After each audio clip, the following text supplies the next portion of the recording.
ગજાનંદ ગણપતિ મહારાજની જે બોલી વિડિયાની શરૂઆત કરીએ છીએ તો મોરપીંછવાળો સુંદર સાફો ધારણ કરી અને ગજાનંદ ગણપતિ મહારાજ બિરાજમાન થઈ ગયા છે અને આજનું પ્રાતઃ પૂજન દાદાનું થઈ રહ્યું છે। તો પ્રાતઃ પૂજન જે છે એ આપણે ભગવાનને સ્નાન કરાવી અને સુંદર મજાના વસ્ત્ર પુષ્પ અર્પણ કરી અને ત્યાર પછી સવારે ભગવાનને પ્રસાદીમાં લાડુ, સૂકા મેવા અને ફળ સર્વે અર્પણ કરવાના હોય છે અને ભગવાન ગજાનંદ ગણપતિ મહારાજની આરતી કરવાની હોય છે। આરતીના દર્શન કરતાં કરતાં આજે હું તમને ભગવાન ગજાનંદ ગણપતિ મહારાજને મોદક કેમ પ્રિય છે એ વાત કહીશ।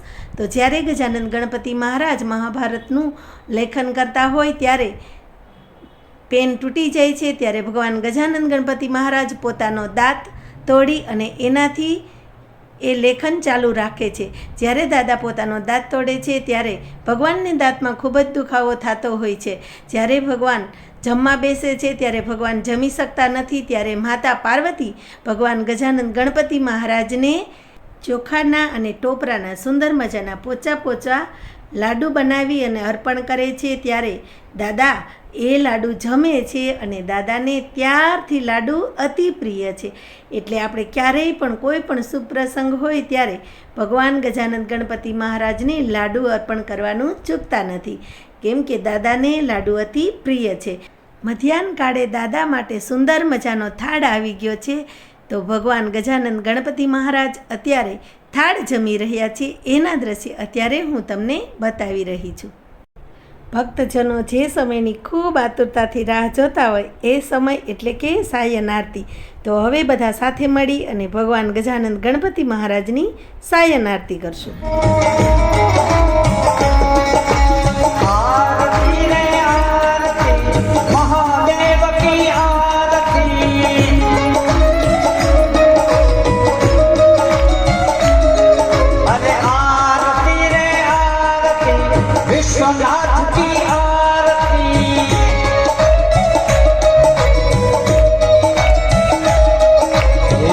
ढोल नगाने नो मधुर पावे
नाथ की आरती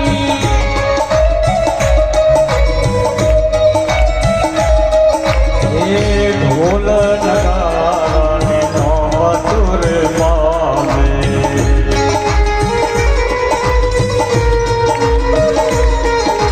चौद भुवन मानाद रे गावे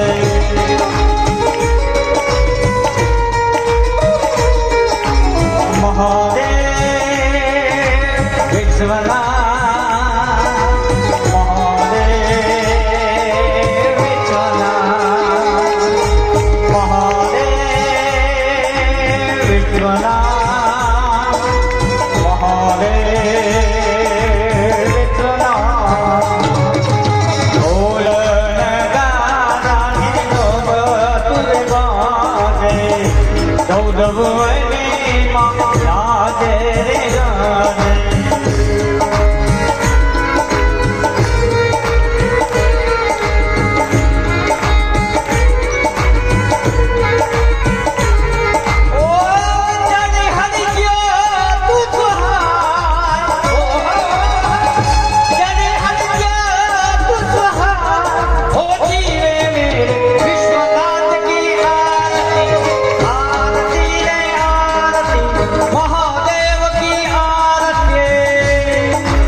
અત્યારે તમે સાયન આરતી અને દાદાના થાળના દર્શન કરી રહ્યા છે. તો ભક્તજનો વિડીયોને લાઈક કરજો અને ચેનલને સબસ્ક્રાઈબ કરજો. ફરી મળશું એક નવા વિડીયોમાં. સર્વને જય ગજાનંદ.